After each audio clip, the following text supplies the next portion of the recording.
it's 8:30. All right.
One, two, three, four.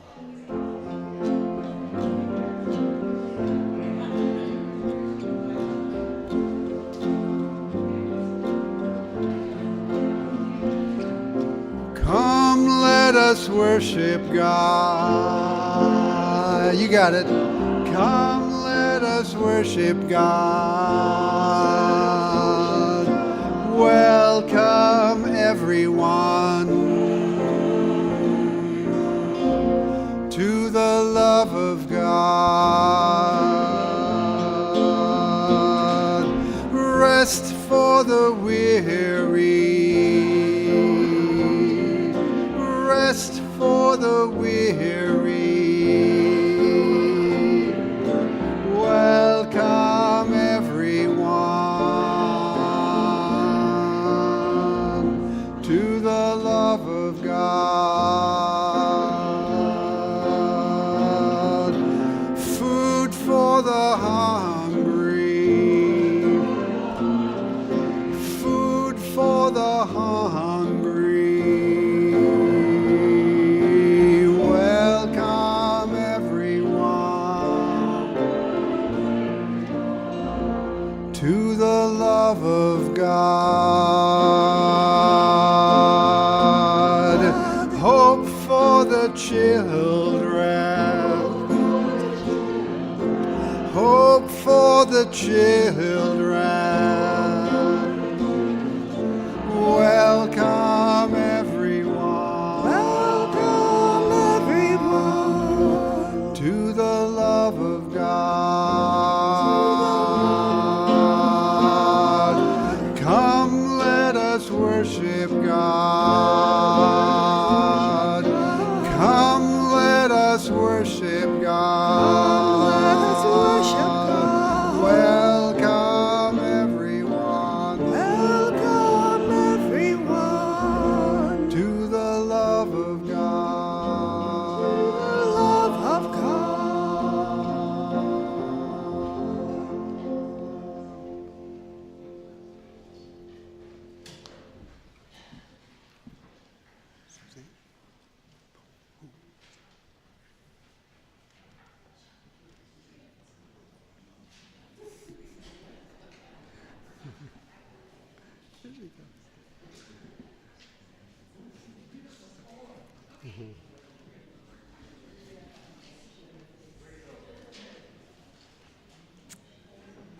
Life is a Sacred Journey by Carolyn Joy Adams. Life is a sacred journey, a journey of growth and discovery, an expanding vision of what is possible, stretching our soul, seeing clearly and deeply, listening to our intuition, taking courageous steps along the way. We are on a path exactly where we are meant to be, and from here, we can only go forward. Our life is a sacred journey. Our life indeed is a sacred journey, and there are changes this morning. So, welcome. And we're going to begin today with the life and work of the community because there's so much going on around us. There's so much that we're going to be doing today that we thought we'd do the stuff first so that we could have an opportunity to really be together.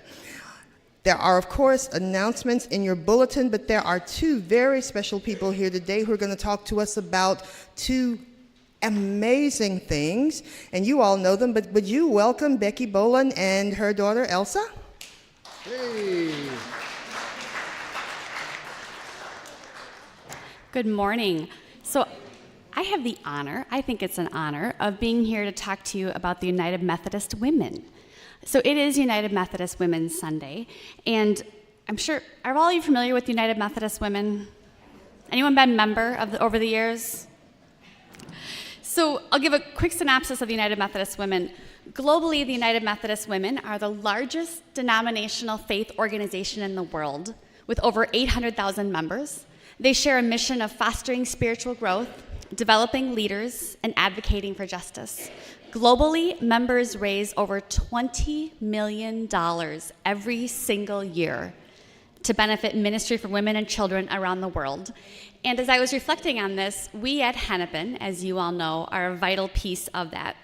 What I personally find most impactful about the United Methodist Women is their understanding of love of God and neighbor. They actively, every single day, live out the greatest commandment because they know, as all of you know in here, how we treat people as individuals and groups really does matter. Right here in our building, our Hennepin Avenue United Methodist Women financially support MNIC. They allow students to experience what all of us might think of as a typical rite of passage, attending prom. The United Methodist Women here at Hennepin partner with the Angel Foundation to provide emergency assistance to child cancer patients and their families. They support the Freedom School at Park Avenue United Methodist Church, just down the street, allowing children to get ahead both educationally and emotionally when children experience violence in their families, which I think we can all agree no child should ever have to experience. Our Hennepin Avenue United Methodist Women support two shelters, the Bridges and Avenues for Youth, here in Minneapolis, that provide housing to youth who have no place to live, increasingly because of estrangement with their families as they've come out. They support Simpson Housing, funding programming for child and youth services so children have a place to live and can access support services to catch up with their peers. But equally, the United Methodist Women here at Hennepin live their faith and love of God and neighbor to those across the world as well. Because of all of you and your support, they support the Biwala School in Sierra Leone with a generous gift ensuring that children have access to literacy and education that changes their lives. When we learned about Biwala, what struck me the most was not the poverty or the need of the families and children there. What struck me the most is that children and students who aren't able to go to school there sit outside doors hoping that they open and that they can hear what the teachers are saying so they too can learn how to read. They want so badly to have access to education that they do that. Providing access to literacy for those children is living out love of God and neighbor. Our United Methodist Women support outreach in Haiti. This summer we hosted an ice cream social to send teams to Haiti so that people who need glasses can see for the first time. Imagine going through life only seeing green blobs, and then one day walking down the street and seeing that those green blobs are actually individual leaves. Lastly, as we will see today here at church, every child at Hennepin has access to grow their faith through an age-appropriate Bible. The United Methodist Women actively partners with children's ministries here at Hennepin through intergenerational events, the purchasing of Bibles, and other ways, because they know and value the importance of intentional faith development. They know that if we don't nurture faith in our little people, like my 8-year-old here, that when they grow up, they often don't have that faith. They know that the more children we grow to be disciples for Jesus Christ means that we can transform our world. Our members here of United Methodist Women at Hennepin live out their faith every single day in so many ways, and they do so quietly with great purpose because they live their faith in action. Today, I'm going to ask you for money. That's what I do. So I'm going to ask you to dig into your hearts and consider how you can contribute to the United Methodist Women at the appropriate time when Frenchye tells you so. I ask you to consider, as you think that through, that around the world, Christianity is growing amazingly, with the exception of North America. In North America, we are one of the few places in the world where Christianity is decreasing. The Hennepin Avenue United Methodist Women, along with many other ministry efforts here at our great church, are going to change that. They know that when we are all connected, we are better than we are when we're apart. But we can only do this with your support. So from the bottom of my heart, as a woman and as a mother and as a member of this church, I thank you very much for your generous support today. Because of you, children around the world and here in Minneapolis will learn how to read, they'll have a place to sleep, and because of you, our world will be transformed.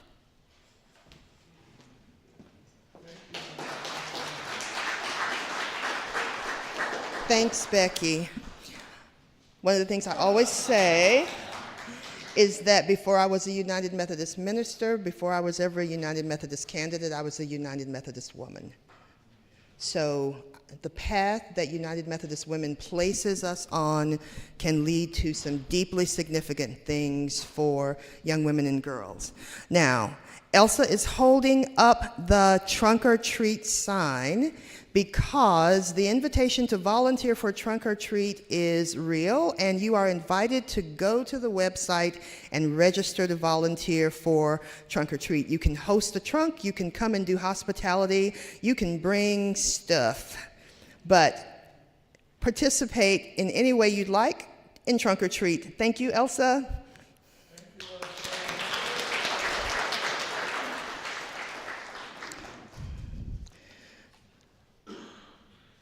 Welcome to what is an amazingly special day in the life of Sacred Journey. Steve and Kent and I are so excited, and we feel this buzz in the room, and we think it's a good buzz. And this conversation, this Sacred Journey conversation, we hope is going to not only bear fruit in the short term, but we sincerely hope and believe that it's really going to bear lifelong fruit. So we're going to begin with celebration because we want to hear good news from you. And as we move into the flow, we hope that what God is doing in us and among us and through us, how God's transforming us, will be real, it will be seen, and it will be transformative, not just in this room or in this building, but all over the world. So, If you've been here for a while, you might remember that we used to do celebrations early, like this, at the very beginning of our gathering. And it turns out that we're doing it that way again today for a variety of reasons. So, as I always say, if you have good news to share this morning, if you have a birthday happening around now, if you have an anniversary of something that you want us to know about, if you're starting or ending an important chapter, anything that you consider good news in your life, we want to hear it. And you tell us by coming up here where I am, and we'll hand you the microphone, and you'll share your good news, and we'll offer you our blessing. So come forward if you have good news to share. Ah, yes. And they gather, one by one. All right, let's... or two by two. Yeah. Behind the table maybe, and I'll just start with you, Robert. You can pass it to your left. And remember our... Good morning. Yes, my good news is that just a little bit of background. I'm dealing with a cancer return, something that I had 17 years ago, and it came back and caught up with me again. Anyway, tomorrow I'm going to start fighting it. And it's a series of shots and so forth, and then some radioactive iodine later on in the week. So I won't be here next Sunday because I'll be glowing. but I'll be thinking of you. Hang in there. Good morning. I've been for over a year now battling potholes at my floor at the apartment, and with my vertigo sometimes I've taken leaps forward I didn't intend to do. Call it happenstance, call it providence, whatever you like. Unfortunately, the gentleman down in the basement with the biggest apartment and no potholes was called to heaven. And he's a nice gentleman, and I did have a chance to meet him. So I get the new apartment, I get the no more potholes, and thank you. Thank you. Okay. Well, the hat trick baby arrived on Friday. October 12th, my granddaughter had a little girl, Payson Jean. And Payson joins her cousin Reed, who was born in August, and her second cousin, Sadie Mae, who was born last month, which makes 7 great-grandchildren for me.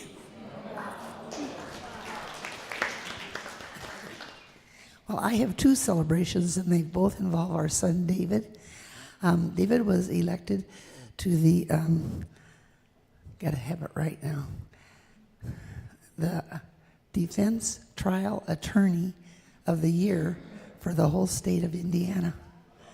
Yeah. And the second and the more personal one, that will be a surprise to a lot of you and to us too, is that he's going to be married on December 21st. Somebody that he knew way back in college.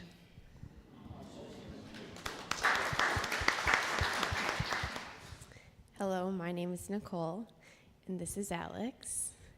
And yesterday we were engaged. Thank you.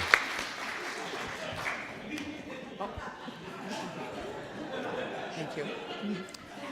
We have 2 things to celebrate today. One is Bob had a big blob of fatty tissue removed from the back of his head successfully. It turned out that it was not actually his twin. It was it was benign, and everything's good, and it's just the healing of the incision and everything, but that's coming along great. And today is our 29th wedding anniversary.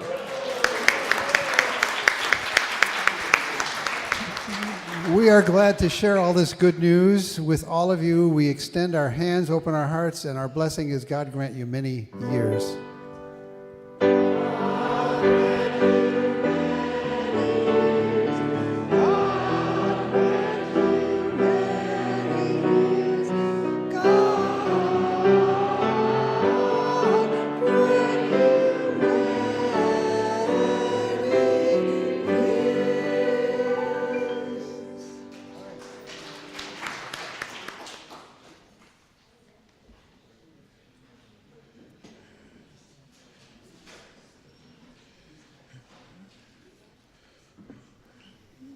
We have a number of songs that we've claimed over the years to our hearts that say who we are in a powerful way, claim our faith, and this is one of those songs that we love. I invite you, as you're able, to stand and join together as we celebrate the newness of all things.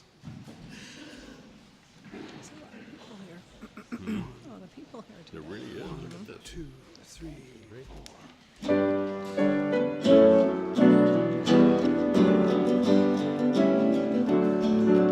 4. Sing a new song, rejoice. The dawn is breaking, the earth is waiting. Its dreams come true, and do you hear the voice? Darkness uprising, singing its rising. See, I am making all things new.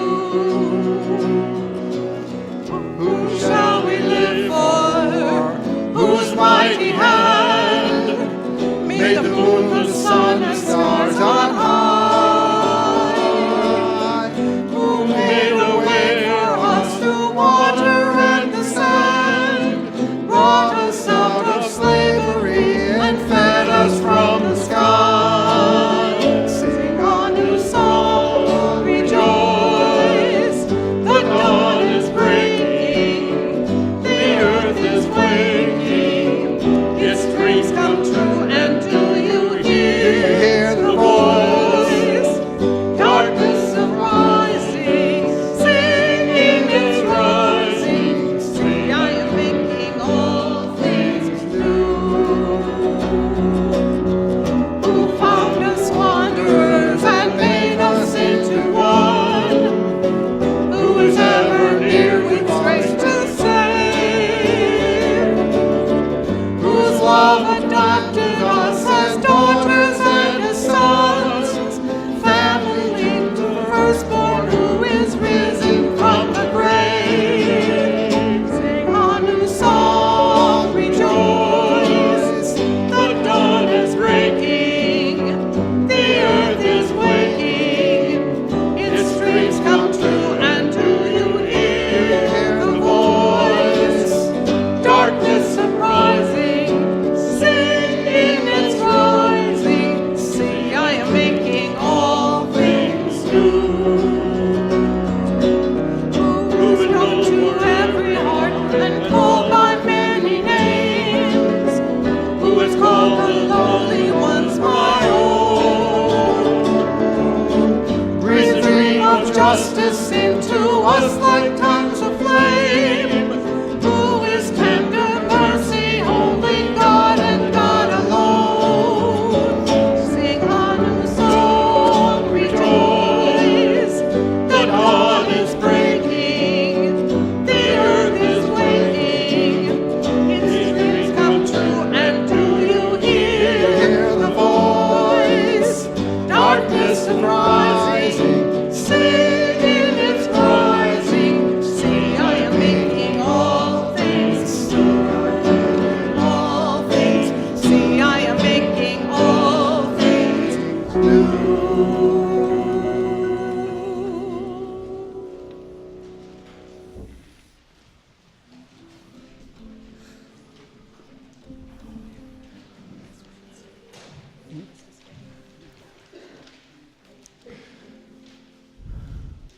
We affirm every week that the first word of God is creation itself.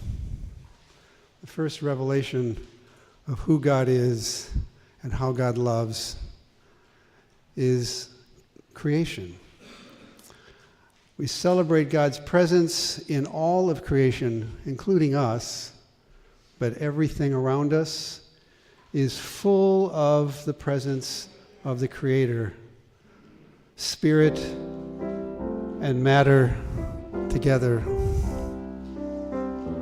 Wherever we look, wherever we go, the presence of God surrounds us, is among us and within us. East, west, north, south, above, below, within, among.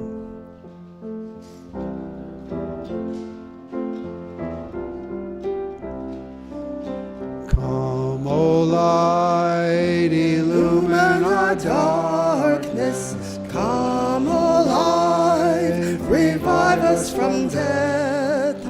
Come, O healer, hear our crying. Come, O Spirit, come.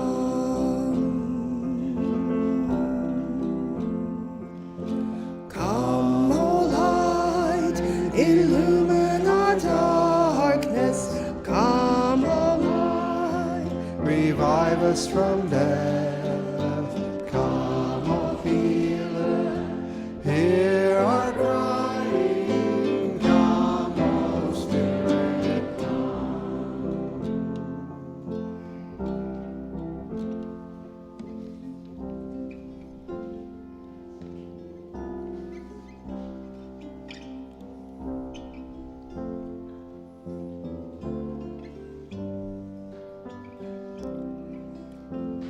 Nature can be a spiritual director for us. She presents us with the sacred circle of life for us to travel each day. What gifts do we receive from each direction of the circle?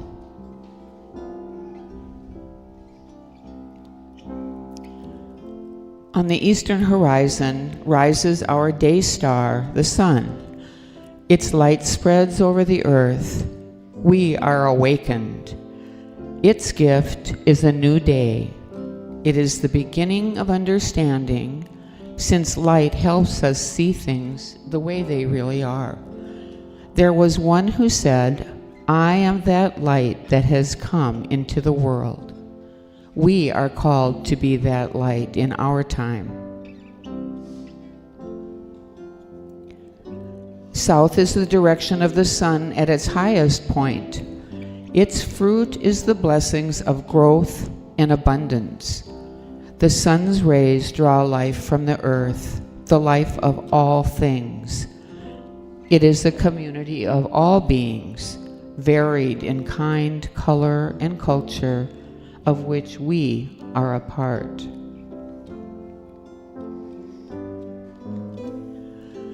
The sun ends its day in the west, whose gifts are life-giving waters from the rain, lakes, streams, and rivers. In the gathering darkness and silence of day's end, we are more ready to listen for the still, small voice that says, "You are beloved."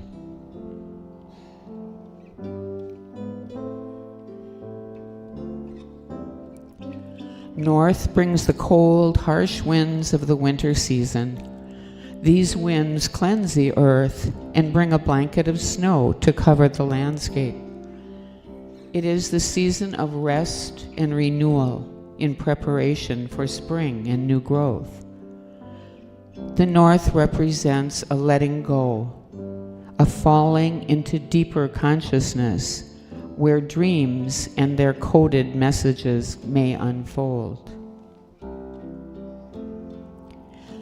God, the Master Gardener, blesses us with this earth garden, our home, a garden that is a table set for all, humans and animal.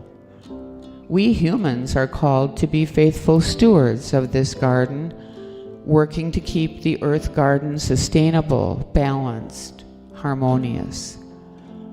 What is central for Sacred Journey worship is a table where we give thanks each month for our Eucharistic celebration of a life lived and a life given for us. The table is set for all. And with compassionate souls, we remember the hungry and share the bread. Creator Spirit, breathing, enlivening, and energizing all of creation, inspiriting the tiniest and most complex of your creatures, may we never cease our wonder at the reach of your love, and may we be that love.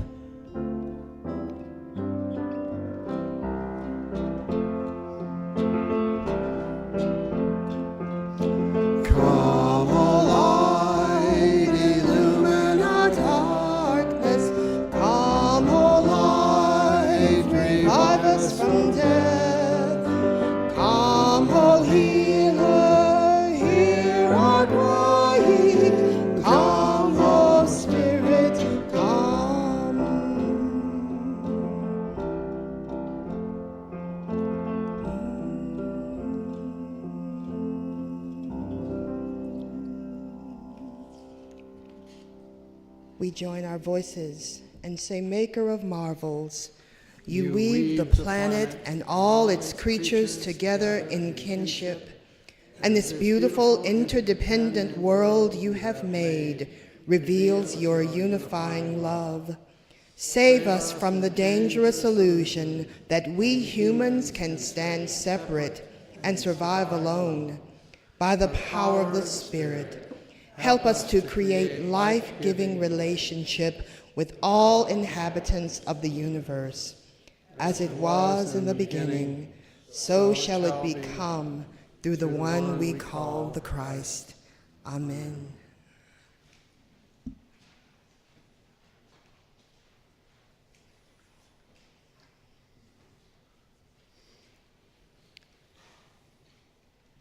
From the Gospel of John. I am the vine, you are the branches. When you're joined with me and I with you, the relationship intimate and organic, the harvest is sure to be abundant. Separated, you can't produce a thing. This is how God is revealed in you. When you produce grapes, when you mature as my disciples. And from 1 Peter, be ready to speak up and to tell anyone who asks you why you're living the way you are, and always with the utmost courtesy. The word of God for us, the people of God. Thanks be to God. Each one of you, each one of us is a word of God. And because we are words of God, we share with each other the peace of God. The peace of God be with you. Let's share peace with each other.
Great. 1, 2, 3, 4, 1.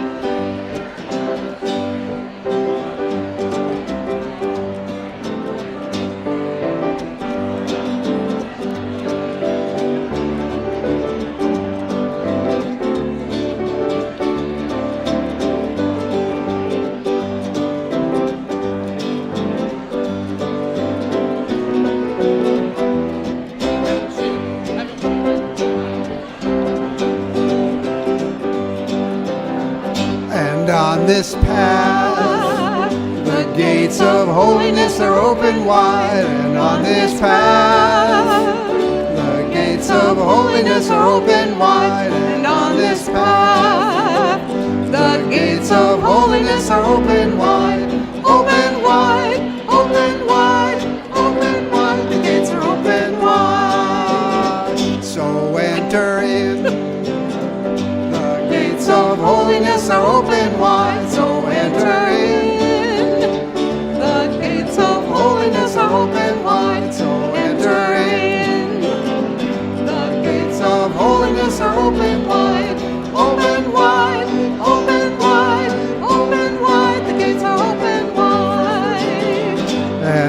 this path. The gates of holiness are open wide on this path. The gates of holiness are open wide on this path.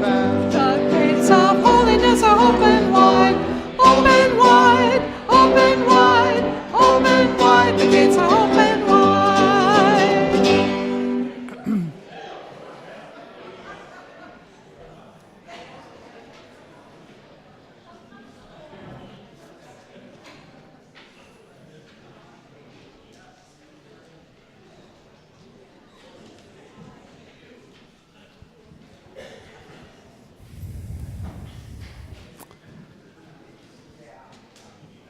Well, that is sort of an energetic way to introduce us into a time of prayer together.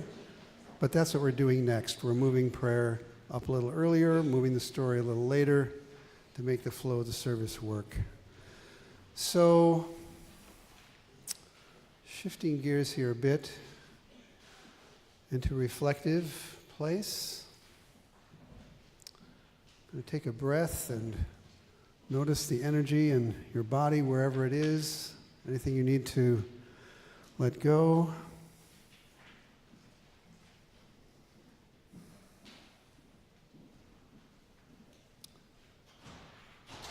We never come to these circles on Sunday morning alone. We bring a whole circle of people and concerns with us. We walk through the world and things cling to us. People we care about, the news that disturbs us or inspires us. So perhaps you have a prayer of gratitude this morning or of hope. Perhaps you have a prayer of despair. All these kinds of prayers are found in the psalmists. They've all been spoken before, so we join a long line and a long tradition when we raise our prayers. So if you have a prayer you'd like to share with us aloud, I invite you to raise your hand. We'll bring you the microphone. We'll hear your prayer. We'll share it together as one body.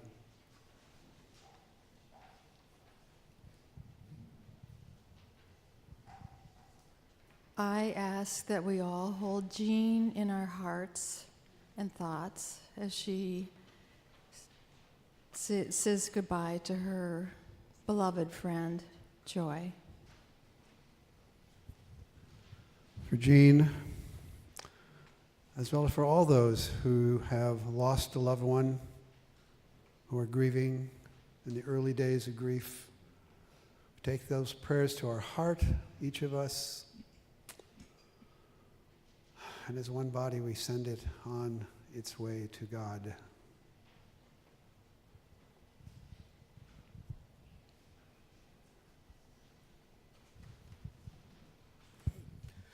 I'm Dwight, and we've prayed for the loss of loved ones, but Deborah's father died yesterday, and we were there as a family, and so I'd like to hold Deborah's family in prayer.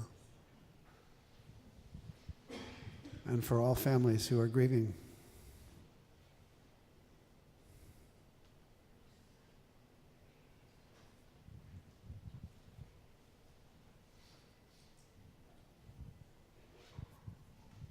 I'm Kathleen, and I have a prayer of thankfulness because my parents, we moved them, helped them move into assisted living on Tuesday.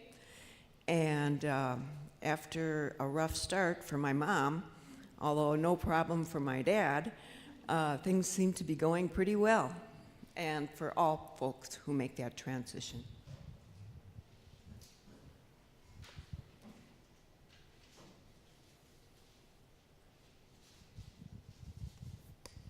I'm Lorelei.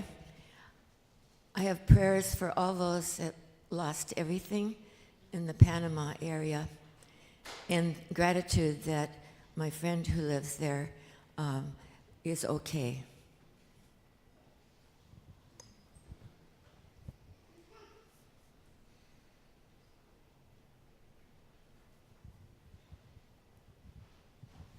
I'm Ann, and I give a prayer of thanksgiving. Last night I attended the OC Ministries Gala over at the Walker Art Center, and there I heard about incredible work the United Methodists are doing in 4 countries, and specifically from some of the people in those countries. If you don't know about our overseas ministries, this is something worth checking out. What I really learned, though, was how grateful people are for the love of Jesus as expressed through individual people.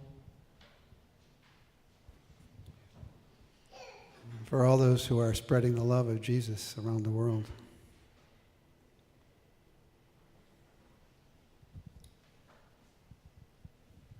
I'm Betty, and I'm asking you to continue to pray for Bob.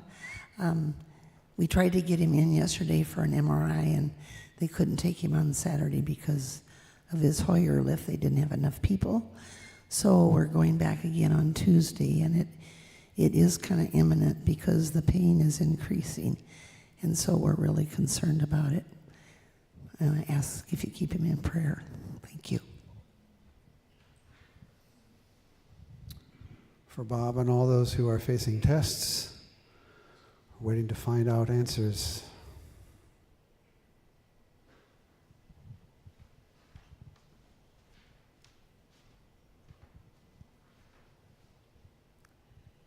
I'm Betsy. I am asking for your prayers to support me. I'm undergoing a surgical procedure on Tuesday, October 23rd. I probably won't be here next week, so I'm asking you to remember me on October 23rd. It's just a minor thing, but I would love to have all of your prayer support.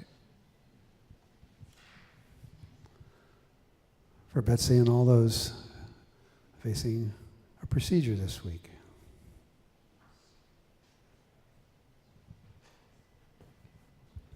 I'm Bob, and I asking prayers for my grandson Andrew, who is in the middle of his career in the Coast Guard at age 33, and he's had a minor stroke. And so he's going to find out this week also what it be. But Andrew. For Andrew and all those who are stricken suddenly at a young age.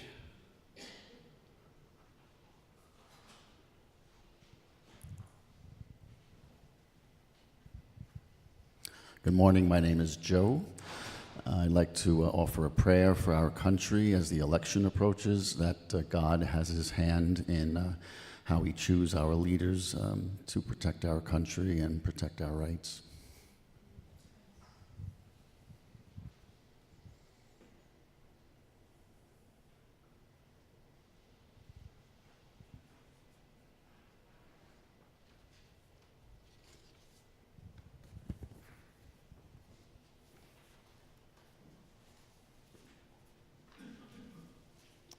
Let's join our voices together as one and offer this prayer. Giver of dreams, here in this place of grace, we thank you for the love which stretches through all creation. Illuminating the shadows of our lives is the light which overcomes all our fears, our doubts, our worries. Help us to lift it so others can see. Speaking into the hollows of our heart is the Word who teaches us new songs of awe. Help us to sing so all may hear. Gathering us into community, our arms wide enough to embrace the most broken. Help us to offer the invitation that heals and calls all to a journey of justice, peace, and hope. Amen.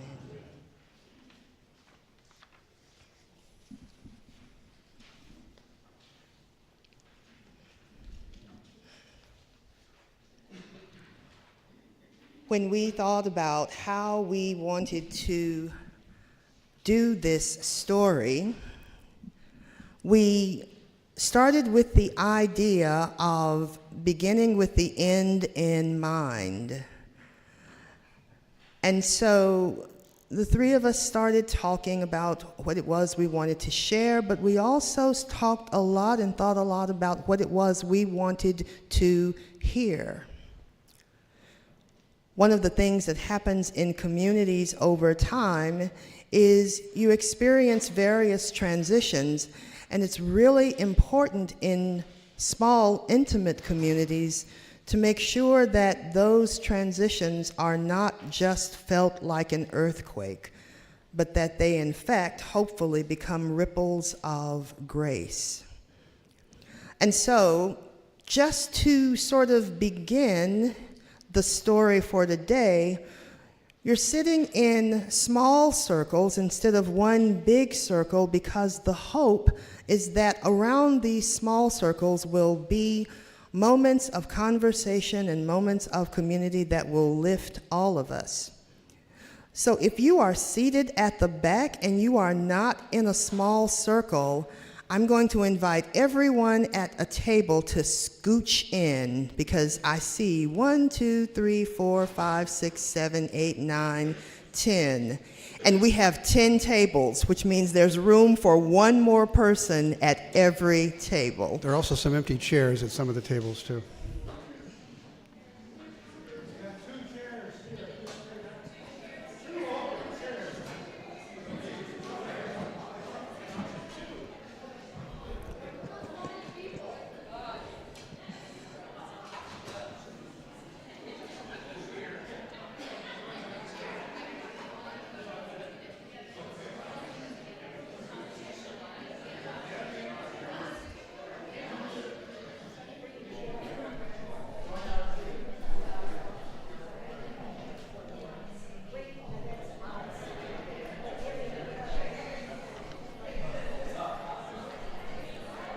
We'll give you about 15 more seconds to find a place and find a seat. 15 seconds.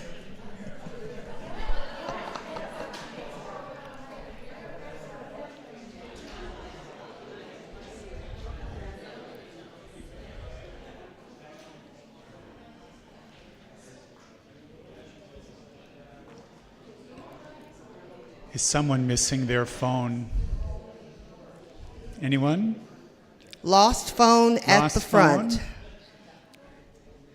Lost phone at the front.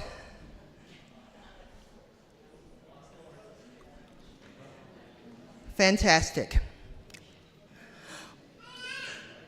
There is in Christian speak something called the Gloria Patri, and it says, as it was in the beginning, is now, and ever shall be. And that play on as it was in the beginning, is now, and ever shall be is a bit of how we'd like to invite you to think about today. As it was in the beginning, sacred journey emerged. Is now is where we are in this present moment, including these months of transition. We don't know if it is and ever shall be. And that's part of the sacred conversation. So in the next few moments, to begin this conversation, you're going to hear first from Steve, and then from Kent, and then from me. And then you're going to have a moment to actually have a bit of silence and do some reflective work, which I see some of you have already started, you overachievers. Someone warned me not to give them out to you until I was ready for you to actually see them.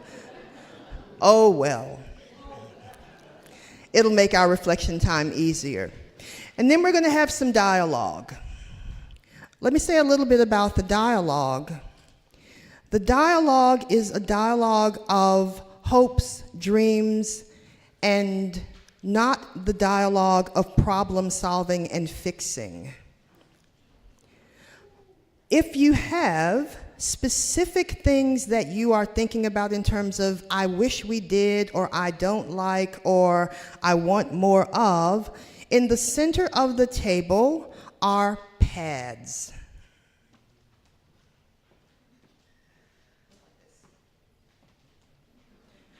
And what we'd like you to do, for instance, if you say, I really want to sing more rock music, write that down on the pad. You don't have to put your name, but you write it on the pad, and then at the end of the day, the only thing that needs to stay on each table is the what? The pad. Because we're going to collect those, we're going to look at them, and then we're going to take those in and make them a part of our next conversation. So today is about becoming community together. And then we'll do some problem solving. Not that we have any problems, but there's always something we could do more of. We'll use that for another time. Can we agree to that? Yes, Frenchye. No, Frenchye. Thank you. My friends, it is a great privilege for me to hear in this moment, to open my ears and to invite you to open your ears to our dear friend, Steve Blondes. Hey. Don't encourage me.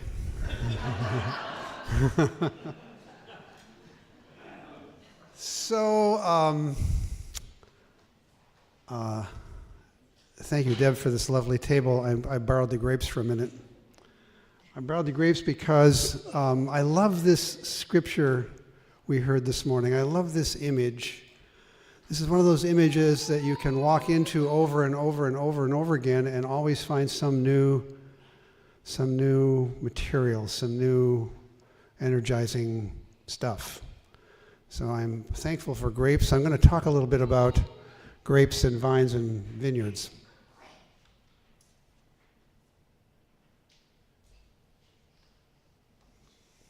As you may know, it takes quite a while to develop a vineyard. It doesn't happen overnight.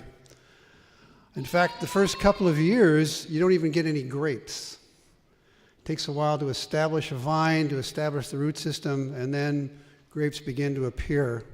If you're an anxious grower of grapes and maker of wine at home, you probably try to make wine out of those third-year grapes or fourth-year grapes. Not quite ready. Patience, time, care, experimentation. Eventually, something begins to happen. 5 years, 10 years, some good stuff starts coming out of this vineyard. Later on, 20, 30, 40 years later, some amazing things can happen. Some amazing things can happen. So it's decades of care, decades of cultivation and experimentation, setbacks overcome, to eventually come to some sort of tasty vintage. So it seems to me that we could tell a similar story about the Sacred Journey worship community. 24 years cultivating, many hands, many hearts, dedicated vine dressers, many cuttings and graftings of new vines along the way, grace falling like rain upon us week by week by week. The mysterious work of the Spirit, unseen, underground, like the soil that nourishes the vineyard. All of this over all these years to bear this fruit that we call Sacred Journey. Some of us, including me, have been tending this vineyard since just about the beginning. Others have joined along the way, some of you quite recently, in fact. Each of us has added his or her own unique varietal grape to the vine. Each voice raised in song or raised in prayer or at these microphones or shared over coffee or in the seeds of celebration discussion, each voice has enriched the conversation. And the vineyard has flourished. It was extraordinary providence and grace that landed me here in the midst of this dear community 24 years ago. And I was blessed with two remarkable colleagues to work with, week after week and year after year. So stimulating, so much joy. And now I have these two new colleagues. I have Kent and Frenchye. We are, I think, finding our rhythm together week by week. In fact, of course, all of us here this morning, all of us continue to grow into these new relationships. It's a fertile process. And already new realizations are sprouting for me. I'm going to share a couple with you. Here's one that surprised me when I stumbled on it. It turns out that we, who have called ourselves a progressive community for a very long time, are in fact a Bible-based worship service. Go figure that. How did that happen? So just think about it. We start with Scripture every week, right? We feed it to the folks at Seeds of Celebration. They talk about it and digest it. It comes back to the worship leaders. We talk about it and digest it more. Out of that comes a worship service. A worship service that takes many hands doing many things to bring off. So for us, this really is what the word liturgy means. This really is the work of the people, all you people, but rooted in Scripture. Number two, I realized how much our worship is based on story. How important story is to us in the way we gather and worship. The ancient stories, the creation story, the universe story, our personal stories, our prayers, this whole great rich stew of stories swirling and talking to one another. We're nourished every week by story.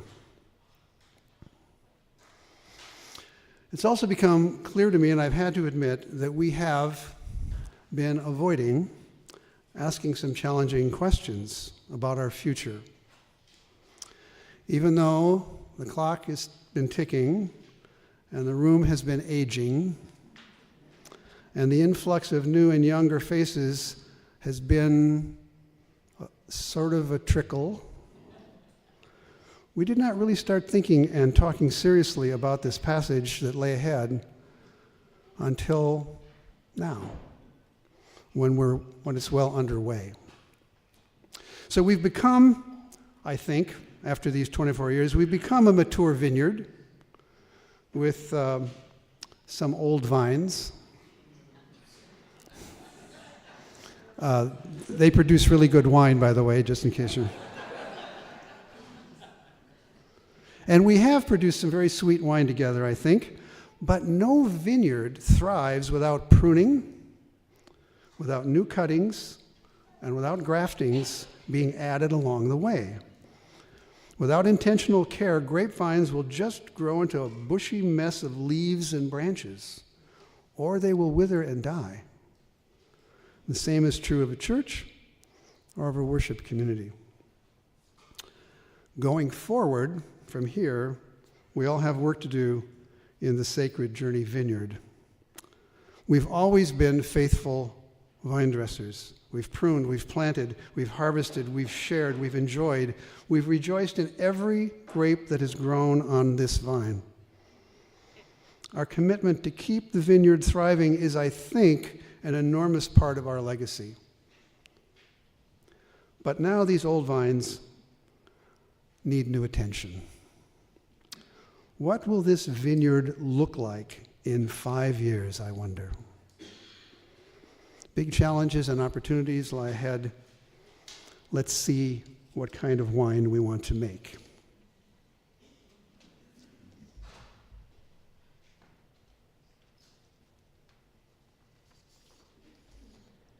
Thank you, Stephen. Good morning, everybody. So for me, what resonated the most about Sacred Journey when I walked in this door more than 12 years ago was the theology, which I would encapsulate as a theology of presence, of awakening to, naming, and celebrating the presence of the holy in each one of us, in this community and in all of creation. The theologian and priest Matthew Fox, thought to be something of a Catholic rebel, if you know him, but I believe he's one who reflects the authentic wisdom tradition of Jesus himself very well. Matthew Fox taught that all of creation is a blessing, an original blessing, to be honored and revered as sacred. And I value that we as a community look to all of creation and all life forms on our planet as firsthand windows to witnessing the presence of God. And I value that Mr. Brinkley has led us as he did today and left us a legacy of an appreciation for First Nation spiritualities, as well as a legacy of Celtic spiritualities, and all of these that we've integrated into our worship life together. And I hope that I and others will continue to honor the traditions that we've used before in centering and in prayerful blessing of creation, and also moving to trying new things and experimenting, but in all ways continuing to reflect and honor the sacred presence that we know in creation. I also value that as a community, we see the basic work of God in the world as compassion and love, and that we call one another to live lives of compassion in the world. I value in this community that we seek to grow and increase justice in our world, wherever suffering and injustice exist, and also that we place a strong value on ecological justice, knowing that we are sustained only by the gifts and blessings of our lush blue planet home. I believe that every one of us is a mystic. Ooh. And even if you are uncomfortable being labeled as such, I want you to know that I'm still comfortable naming you that way. Because every one of us, just by your presence, just by showing up, is choosing to enter into an immediate, direct encounter with the holy, with mystery, with whatever we can experience of God through song and prayer and silence and poetry, centeredness, music, and even words occasionally if we need to use them. I value that we weave spaciousness and stillness into our worship time together, and I hope that we'll do so even more as time evolves. And perhaps what I value most of all, even when I walked in 12 years ago and still today, is this community itself. I see it as a community of people who are diverse, though similar, unique, creative, gifted, passionate, people that have chosen to gather together weekly and shape and form community. This is a community that seeks to embody the virtues and posture of a caring, loving body as best we can. So this is our community. It kind of grows and then diminishes and grows and diminishes. New people come in. It's always new every week. But this is our community and this is our worship experience. And we all share the responsibility to shape it as we wish. I represent that, in a sense, having been a part of this community for 12 years, serving sometimes as a pianist like today and an occasional worship leader. And then in January, I was invited to be a part of the planning team. I was told that my role was to help provide continuity and familiarity and stability in a year marking significant leadership change, and to help hold the space for all of us in this worship hour. It has been more evolving, more involving, more time-consuming, and more work than I expected or even wanted. It's true. Particularly in the weeks immediately after Sally left, and now as Frenchye gets up to speed, learning how we do things. But I trust that this worship experience will continue to evolve according to how all of us collectively shape it into being, however we want it to be, whoever the leaders are, because it belongs to all of us fully.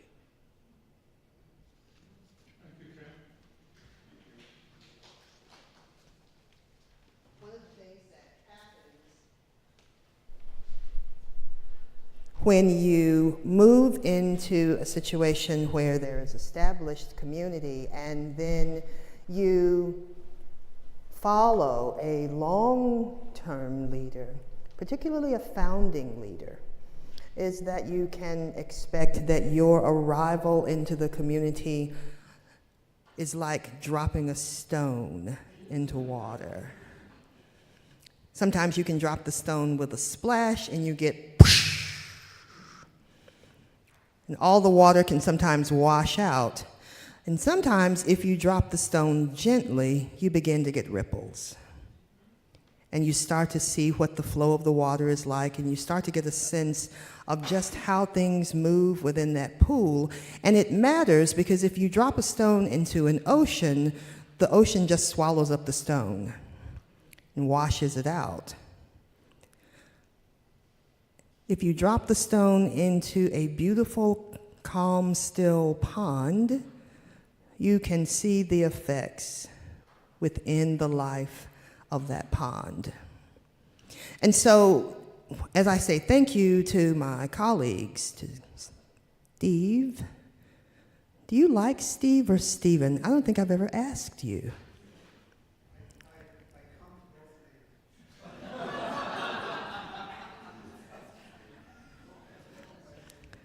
Call you by your name or no name? Just don't call you late for supper?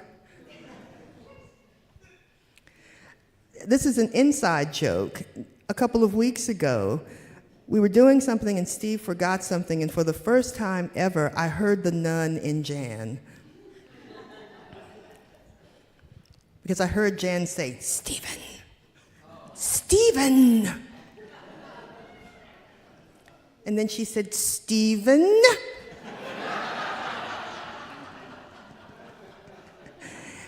And on the N, he stood up straight and turned his head. And I thought, that's the secret. But I'm really blessed to be the stone that got dropped into the pool and to find that it's an amazing pool. Sacred Journey is an amazing worship service. Sacred Journey is an amazing community. And as I've gotten a chance to know you a little better and had an opportunity to observe you for these 90 or so days, doesn't seem like that long, but it was really the 1st of July.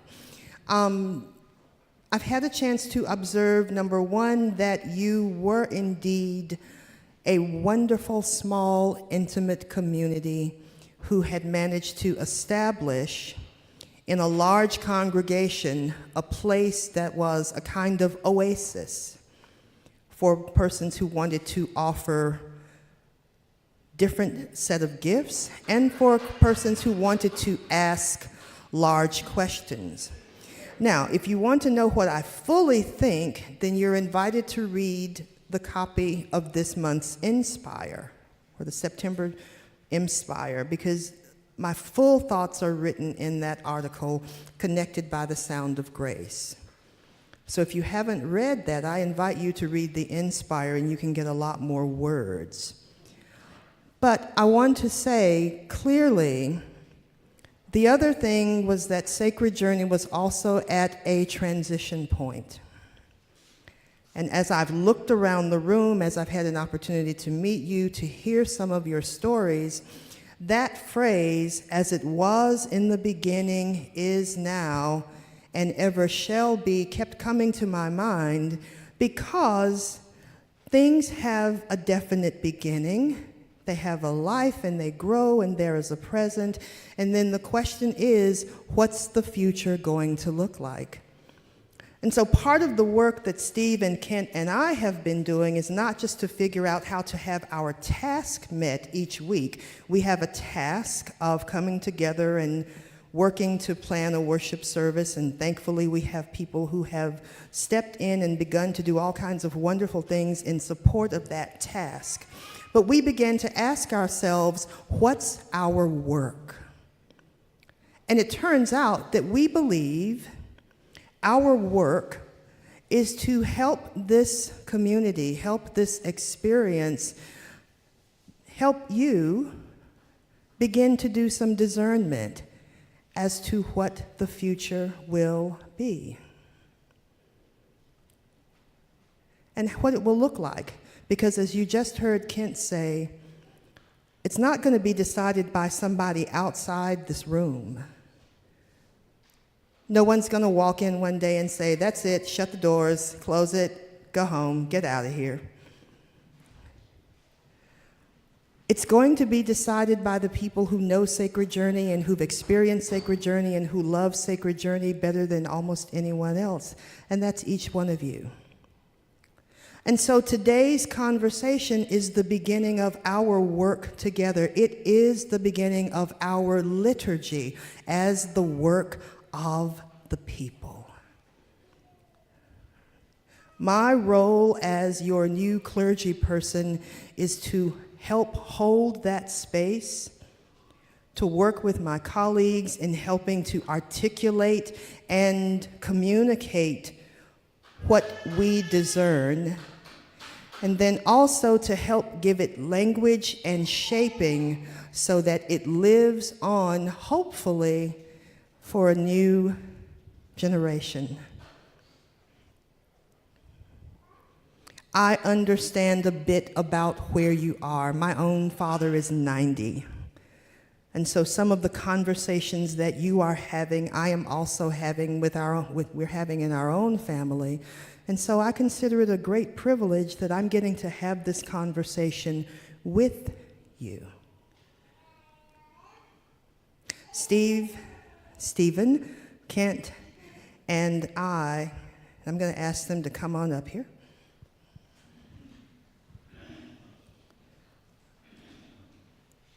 We have a very definite idea about leadership as working not only with each other, but we have a very definite idea about leadership as working with you.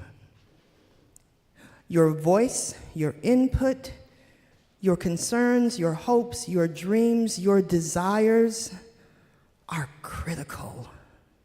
Because we can't do this alone.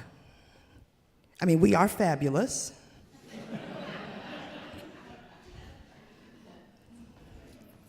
They didn't sound very enthusiastic.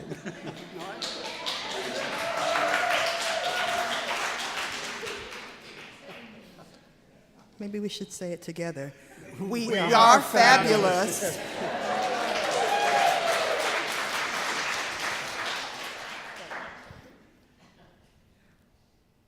But we're not the only fabulous people here. You are fabulous too. So, now you have 5 minutes to do two things. Number one, you have 5 minutes to reflect a little bit on what you've heard us say, and to, if you haven't looked at your brochure, your artifact for today, to look at those questions and take those 5 minutes to start and to do some reflection. You can write it down. It's yours. You're going to keep it and take it home with you. We're not going to read this part. There are lots of extras, I do believe. You can have this one. Do we need extras? How many people don't have one?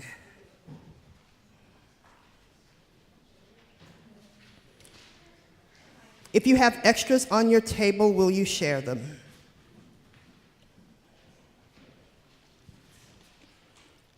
So you'll have 5 minutes to reflect individually, and then we're going to give you some time to talk around the table, and then we're going to open it up to dialogue. And dialogue means that you'll be able to take the microphone and speak, and then if it's a question for the three of us, we will respond. If it's something that you'd simply like to share with the community, you may do that. Remember that we are here until 10:30, so we've got plenty of time. You are invited to take care of yourself in terms of your needs, your refreshments, and if you have to go before we finish, then know that we love you and we hope you'll be back next week. Your 5 minutes starts now.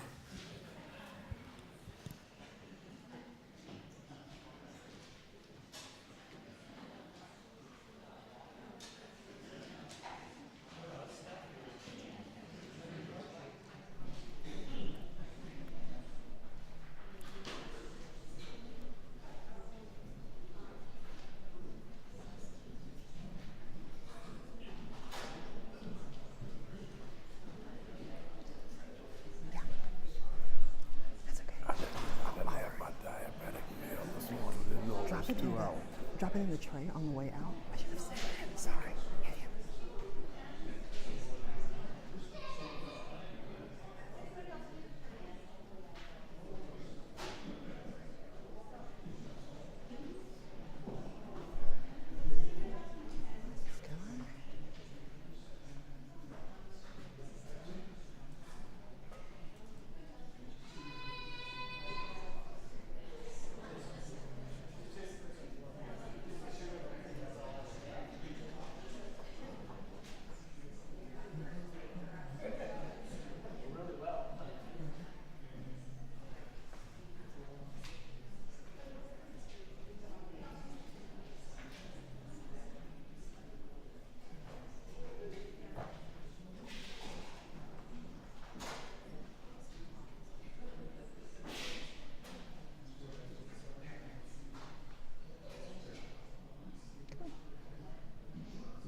You're invited to take time now to share and talk among yourselves for another 5 minutes, and then at 10 o'clock, we'll begin dialogue.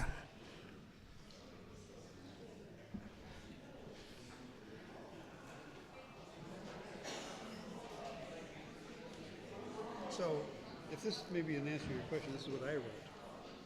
That's what I thought. Which always amazes me, because that's what you always write. Yeah. And yet, it seems like Jan going to the calls me principal's Stevie. office. Really? Okay. It reminds me of, and I'm sure she's read them, there's a series of novels. Ken calls me Stevie. Yeah.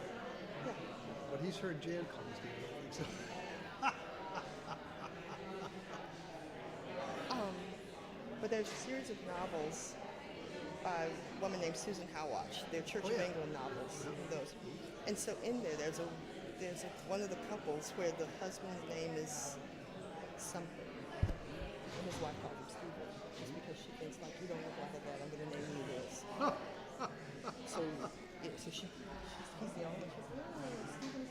What are you talking about, right? I think his name is Neville or Niall or something. His name is Stephen. We call him Stephen. No, never. I could get into that. All of you all call him Stephen. I call him Neville. I like it.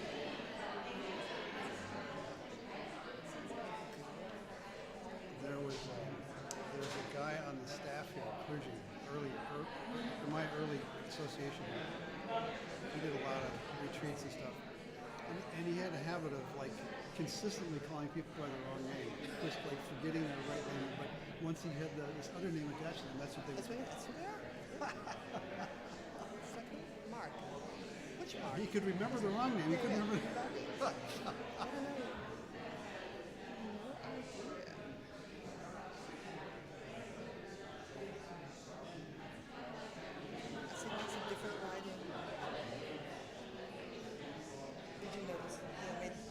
First question they see, what's your role? Cool. So they can get away from it. So what's your role going to be on this?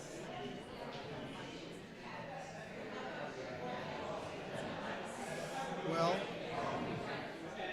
so first takeaway. This is a room full of people who really care. You know? And that's good. Because if they don't, you're in trouble. That's great. It means we have to do all the heavy lifting and then get punished for it. Which is so not a good existence. We hate what you're doing. What would you like to do? We don't know. But we don't like what we're doing. Okay, what do you want to do? We don't know. We just don't want to do that. Okay, would you like to do this? We don't know. No, we're gonna get some good stuff. When I first started working with Irv playing jazz down in Minnesota, he said, I don't want to call it tunes, you call it tunes. I said, all right. So I said, what about this? He said, I want to play that. I said, okay. What about that? He said, I want to play that. I said, okay, I got to stop here. So what you're telling me is like, I'm the catcher. All I can do is give you the signs. But you're going to either take a side or shake it, you know?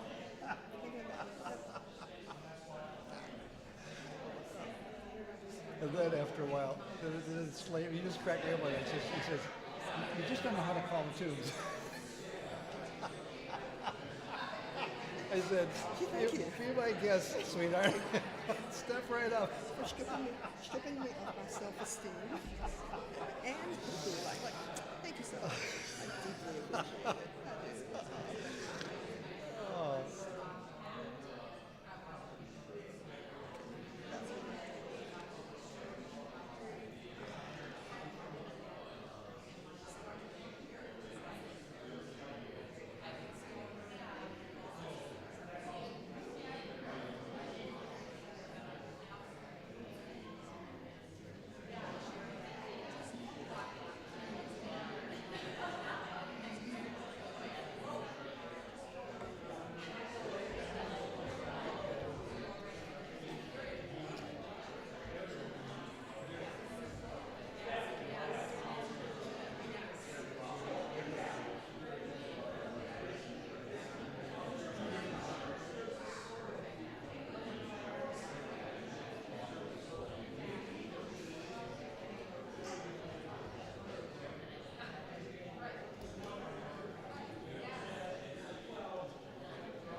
As we call you back into dialogue, I invite us to a moment of prayer.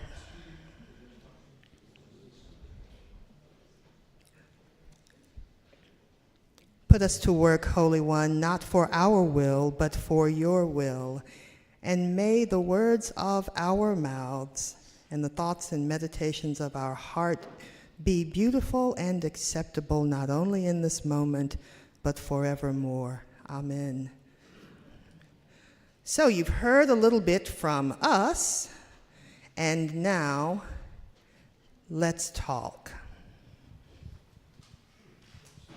So if you personally or from your table have something you'd like to share into the big space to get the big conversation going, we'll give it to Donna to start.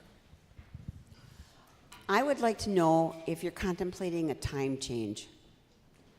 Because a lot of people that I've invited say, 8:30, you gotta be kidding me.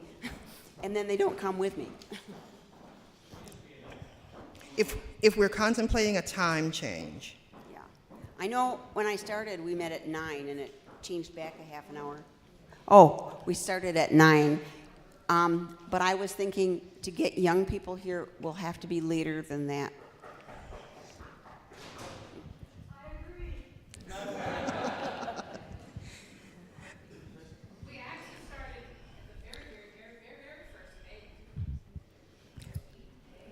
We were at 8 for a while, long time ago.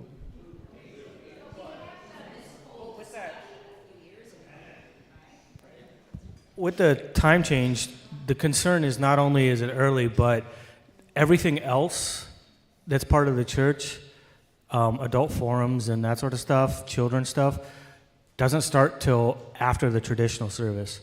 So if we wanted to attend this, we would have to wait until like 11:15 to do anything else with the church.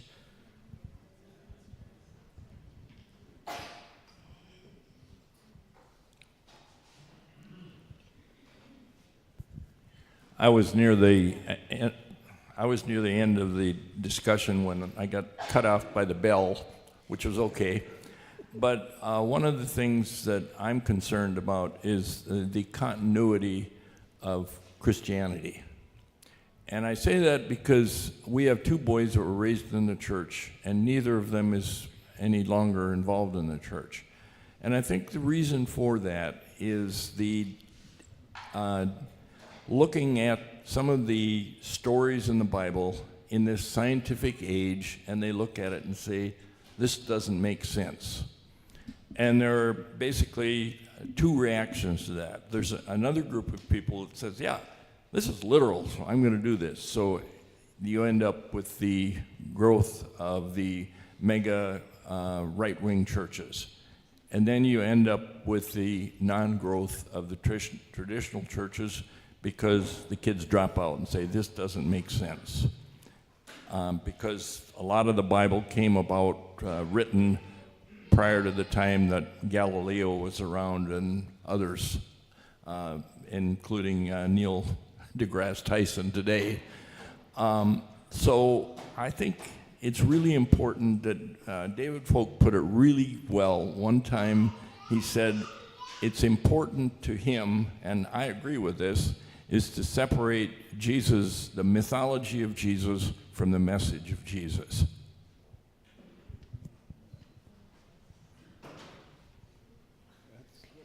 We only got to the first question in our group. But anyway, one of the suggestions I would like to make is to have a Vesper service on Saturday evening at 5 o'clock when the Sabbath begins, maybe once a month. I thought about this on the way down because I made a sharp turn and hit the garage coming out of my garage. And so it would just be nice to have a change of menu a bit.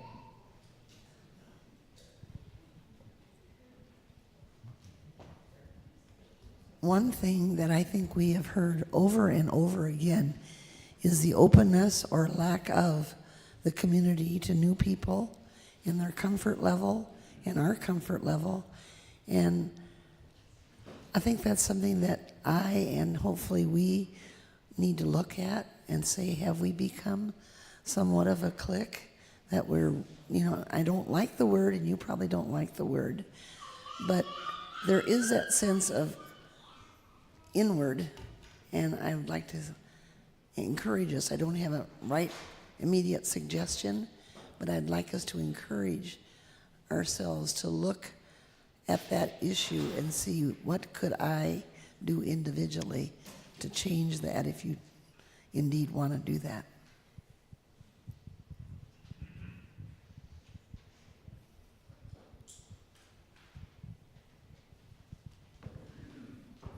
My name is Trish, and I have some suggestions kind of going off of what Betty just said, that maybe we have a way of reaching out to newcomers after they've been here to invite them back. It could be as simple as getting a phone number. When we heard the woman from United Methodist Women speak, I had asked a couple years ago how to be involved with them, and I got a call being invited to a certain fundraiser, and I wasn't able to go, and I never heard back from them. So that didn't feel very welcoming. So for our group, I know as a newer member, I'm not even sure what all the different committees or groups of people that meet monthly or weekly there is to be involved with. So I'm wondering if other new people are in the same boat. So that may be something we focus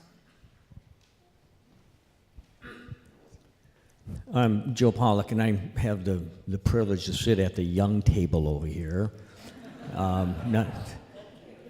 You're welcome, Joe and Cheryl, David.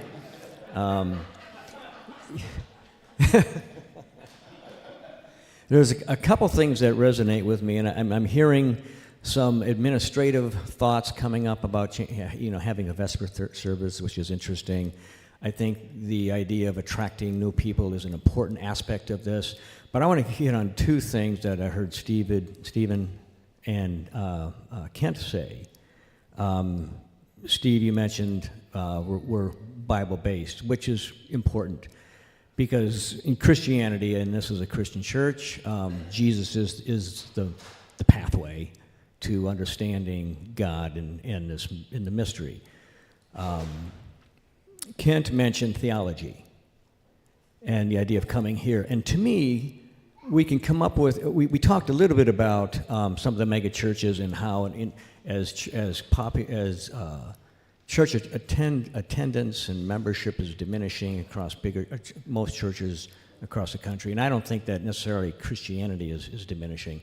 I think there's just a shift in particularly in young people's, millennials' approach to what's often referred to spirituality. And to me, we can think of all these things, how do we make this an interesting service, change the time and do that, but it's really about the theology.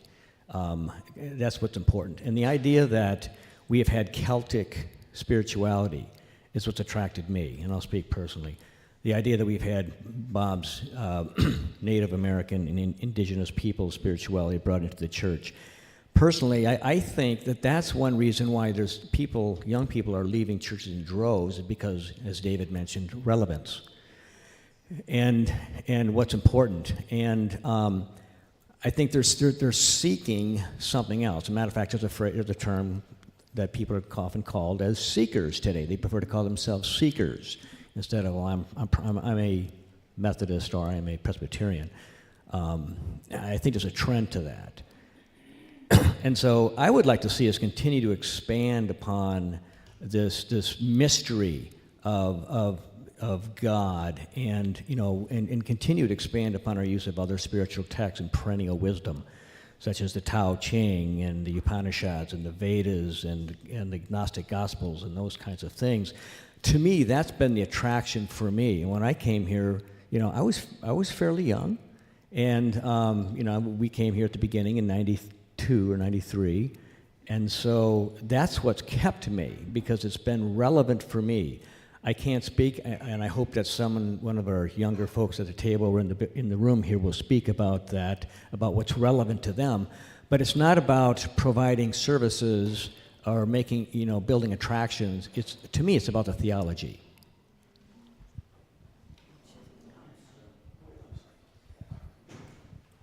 Hi, I'm Nicole, and I can build off of that because we were in the same conversation. But I think we talked a little bit about how in order to attract young people, churches are adding what we called at our table amusements, right? Like a yogurt bar or a nice coffee station, which are all very nice because they add to the welcoming environment, right? But I think you're right, it does go back to the theology. And I think as one of the young people who attends this service, and by young, I mean I'm 30 years old, so we're talking about a generation of millennials that's not necessarily fresh out of college, but like really established in their career and like looking to get into a routine and going to church being a part of that, and oftentimes people my age also have children. And so I think where you're finding the people like me in this church are going to the 10 o'clock because that's when they have childcare available, right? And I think into the point. And so I think that's part of the problem. And so I think it would be interesting to get with Nate and his pub theology group and just to understand what those individuals are seeking in their theology. I think a lot of people of the millennial generation are, and again, these are all my opinions, but are leaving the church because it feels like such a structured environment of coming, being talked to, and then leaving. Whereas I think what we have here at Sacred Journey is very sacred. And it's a moment where we bring in multiple aspects of different cultures to how we worship. We're very open-minded. I think you'll find that a lot of millennials, especially in Minneapolis, are very left-leaning. And so I think all that we do around Pride is very welcoming as well. And so I think there's a story to be told about Sacred Journey that just isn't being told, about how it's different and how it provides a different worshiping environment. Yeah, I think that's all I have. Thank you.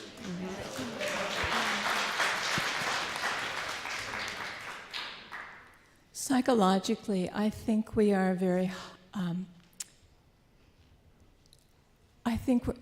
we are psychologically healthy in this circle.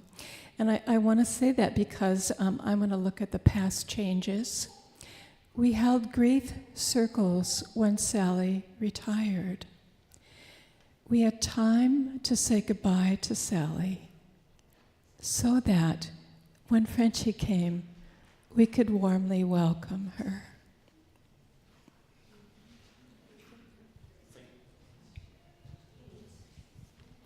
Good morning, I'm Joe.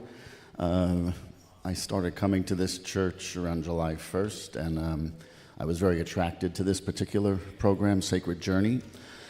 I'm also in this building most Thursday nights. I'm not sure how many of you are aware, but there's a very large 12-step meeting downstairs. This beautiful church hosts that meeting. There are hundreds of people who are on their sacred journey recovering from substance abuse.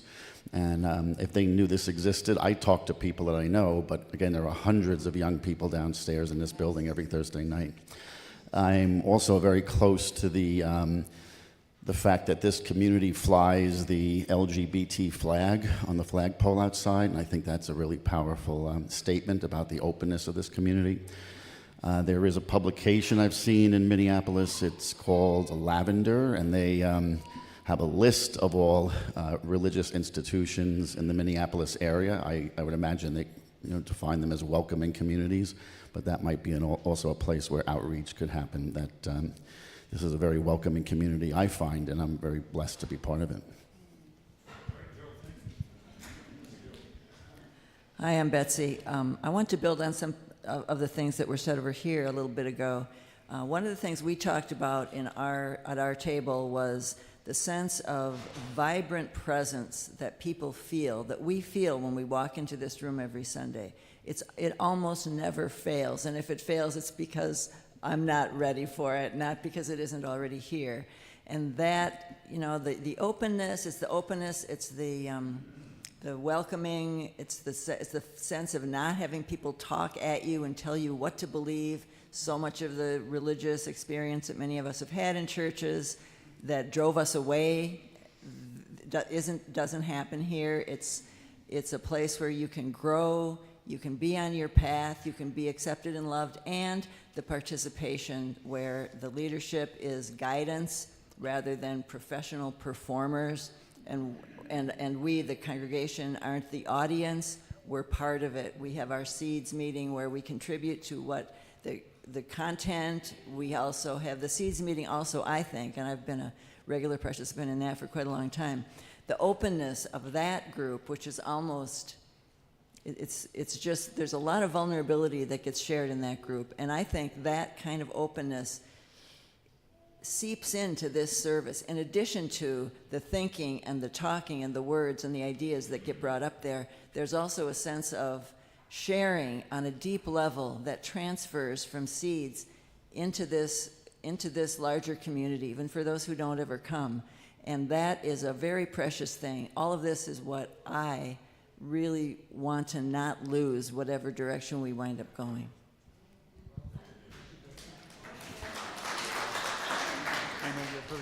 Thank you, Kent. I have a feeling I'm going to be that big stone that goes splash. I just have to say I'm really disappointed at this process because we had 2 hours this morning and we were given 5 minutes to look at this and extended another 5 minutes, and our table was coming up with some really good, meaty information to write and get back to the central team. And I'm kind of feeling that hearing one person at a time is just eating into this process where we as a community could have really come up with rich information for the long term. So I just wanted to say that. Carol, let me say that the reason you're taking your artifacts home with you is because we fully expect, knowing you as a community, that your conversations are going to continue. This is not the end of a process. This is the beginning of our long-term discernment. And so what is happening around your table, again, you were seated in tables specifically in the hope that rich conversations would begin and that they would flourish. As we go forward, we fully hope that a lot of that richness and wealth will be lifted up from the community in other ways. So don't think that when we leave today, this is the end of what's happening. Before we go any further, let me do one thing that I think might actually assist us in where we're going. Again, we're sort of shifting toward the I like this, I want more of this, and I want to point us back towards some really big picture stuff. So,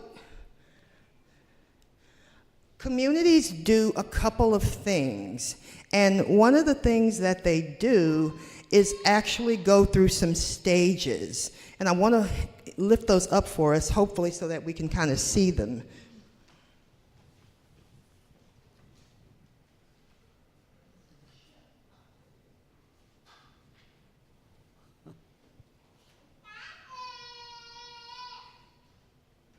The first thing communities do is they form and they come together.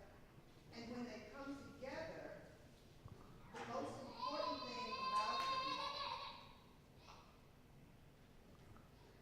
as they come together, you're developing. So again, you start somewhere. Sacred Journey began because there were people who had some ideas.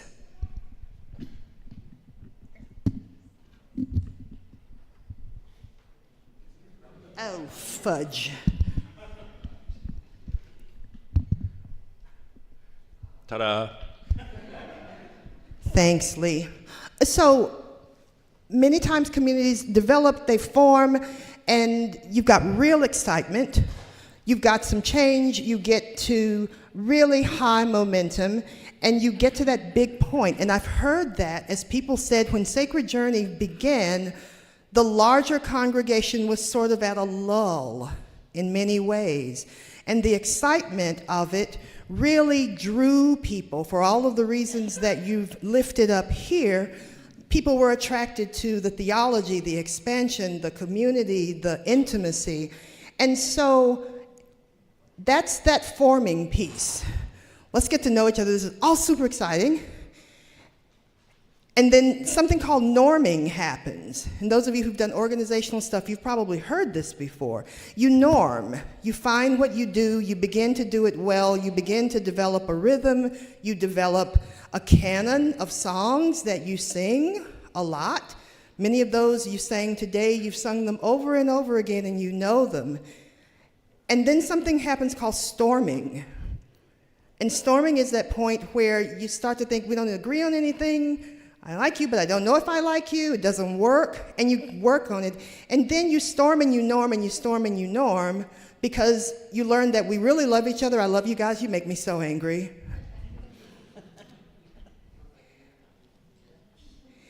And communities alternate in that, and usually when you have transition, you storm and you norm. Because transition means that you've got to ask, who were we in the beginning, who are we now, and who are we going to be? And so part of this larger work is not just tweaking things like the time change or tweaking whether we sing more of this. It really is beginning to ask, how do we get to this point of what I like to call outpouring? If you've seen this in the professional world, you would see the word performing. But because it's not about performance, it's about getting to this place where, as a community, we acknowledge our differences, but we acknowledge our commitment, and we acknowledge that our purpose is to serve God, to love each other, to take care of one another. And so part of this conversation is to help us begin to ask, what's that new norm going to be for us?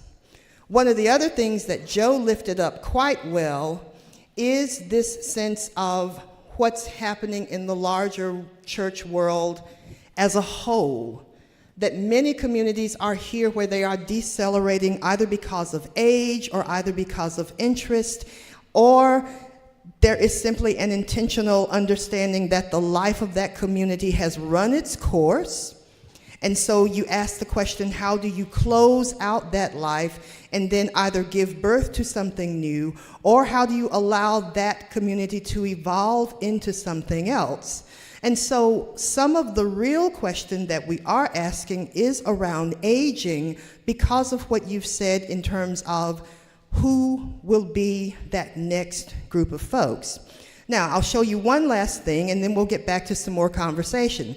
The easiest way I like to think of this is that there are, at any given time, risk takers, caretakers, and undertakers.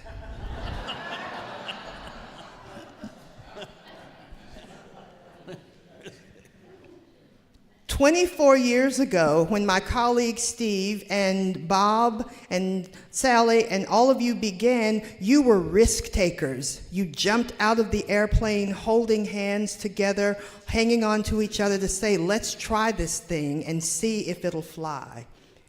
And then you landed and you started doing a lot of caretaking. How do we care for each other? We care for each other in prayer, so we pray. How do we care for each other? We sing. How do we care for our space? We want to sit in the round. How do we do this? And now we're at a point where we've either have to help each other shepherd and develop a new group of risk takers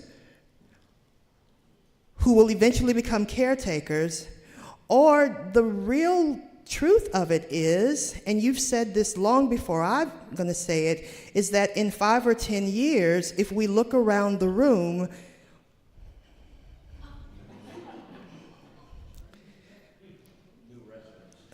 now let me say, my colleagues and I, Steve, Kent, and I, have no intention of becoming the Hennepin branch of Washburn McGreevy.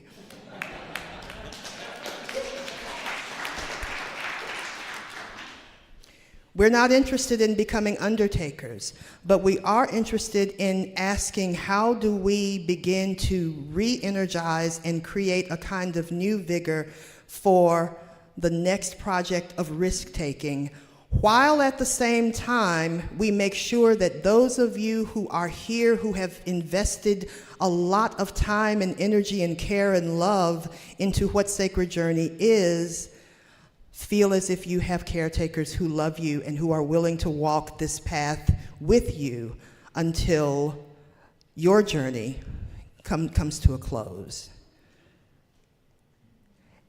And that's real work. It's real work. Because there's so much love in this room.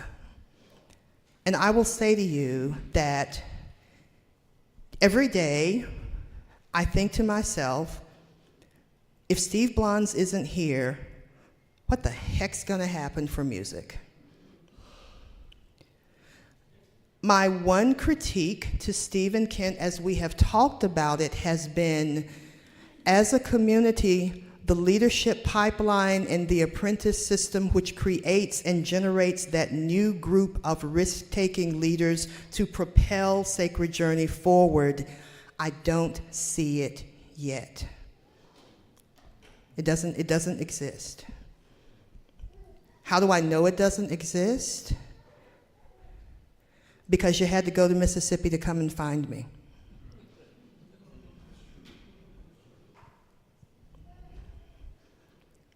And if there's one thing that I want to hold up before you as your new clergy with the task of shepherding you in this work, it's that we want to open and create a leadership pipeline. And that rests with you. Among you are a couple of people that we want to lift up right quick, because we want to talk a moment about structure, because there is a real question of how things are happening now. So let me turn back to task for a moment. Each week there's a worship service and there are some tasks that go with it. And so the question has been, who does what and how does that happen? I'm going to ask those persons who have been shepherding those specific processes to come and stand before you now so that you can see them and we can share with you how the week-to-week stuff gets done. You know who you are. Don't make me call you. The table, the greeters, the food, the... Greeting, food, worship table, welcome table. So you don't want just the coordinators, you want the people who actually do the stuff, right? I want the coordinators, and then I want the coordinators to actually have their persons stand and share. So if you'll share with us what you're currently coordinating, and then ask your folks who are helping you to stand. I'm the coordinator of the worship table, so I ask them to come up who are doing it. So just stand up.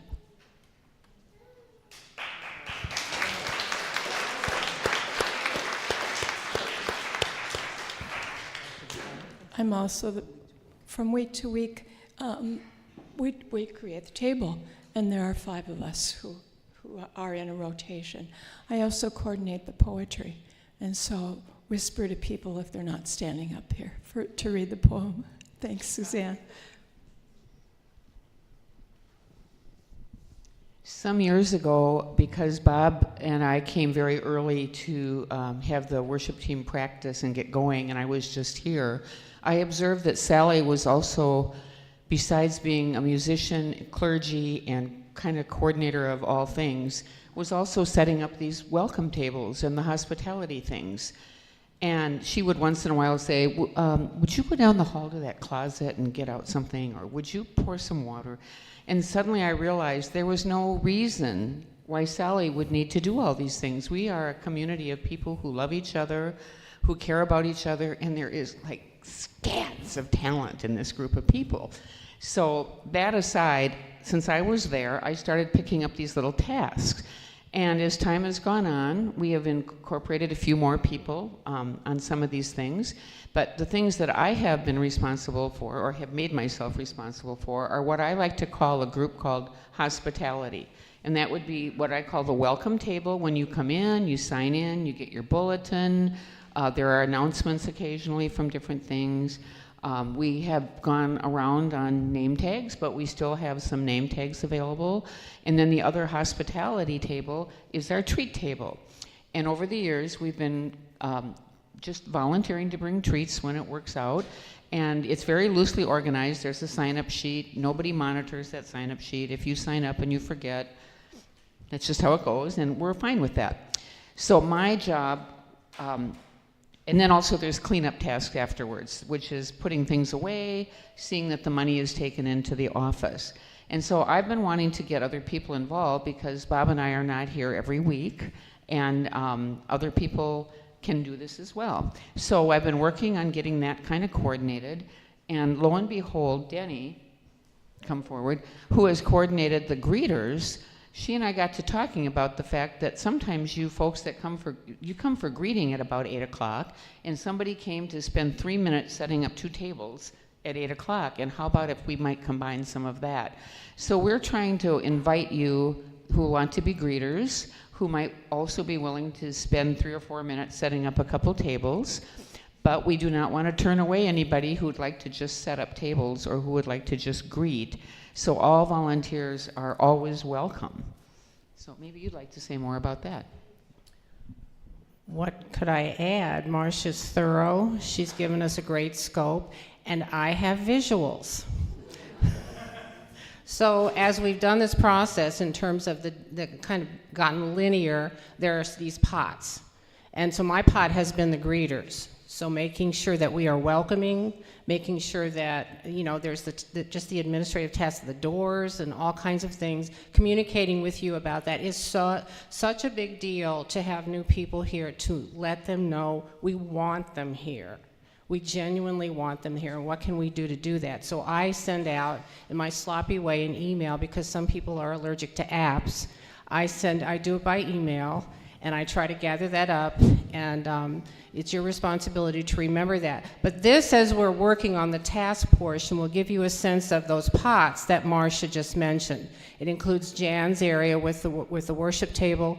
It includes the after cleanup. It includes the hospitality tables and the treat table. The names that are on here are the people who have filtered in to me and to Marcia, who have agreed, and to Jan, who have agreed they'd like to be a part of this ministry within the Sacred Journey. And Frenchye's request was for those of you who have participated in all of these things that we just talked about, will you stand so we can see? Very good. Excellent. Okay, are you done? Thank you, Frenchye. So now you see that really what Kent said earlier is true. It belongs to everyone. Belongs to everyone. If you've got something stirring within you and stirred up within you, hallelujah. So I want to just interrupt for a moment. I'm aware that we had sort of promised people that we'd be done at 10:30, and we're past that. So we either have to renegotiate the ending time or just say, that's all we have time for today, folks, and we'll come back and do round 2. I wanted to respond to Carol's comment and just acknowledge that more conversation about what an effective process would be to mine the treasures of the community is in order. It could be that we need a retreat day. It could be that we need some covenant groups that are ongoing. I mean, this is just scratching the surface and producing some things along with some frustration. So I appreciate the comment, and I think it's important for us to think about how to make the process going forward continue to work. And, you know, on a Sunday morning, there's only so much we can do. So. Yes. We are going to stop now, and not just because it's time, but because we've done essentially what we came to do, which was to, again, let you know who we are as your leaders, to let you know how we feel about this process in this community and to invite you into the sacred conversation. And now we invite you to commitment. Let's join together. We commit ourselves to look beyond the things that separate us in the world to our unity in the Spirit. We commit ourselves to look beyond the deceptions and the illusions of the world to the way, the truth, and the life of Spirit. God is love, unconditional love, pure love, ever present. May we love God with all our heart, mind, soul, and strength, and our neighbor as ourselves. We are part of a one-world family. May we reverence our world and all that is in it.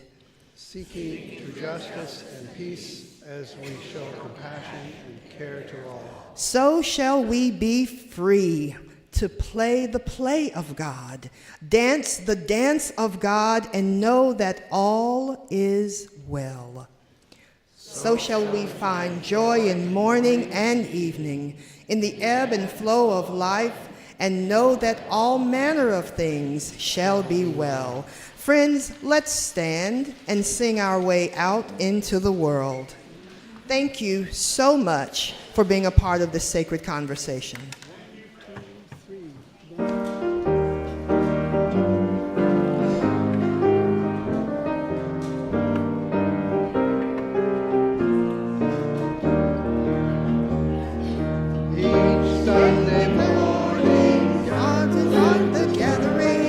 Touched by the Spirit, wondrous so free, we remember again the people we were born to be.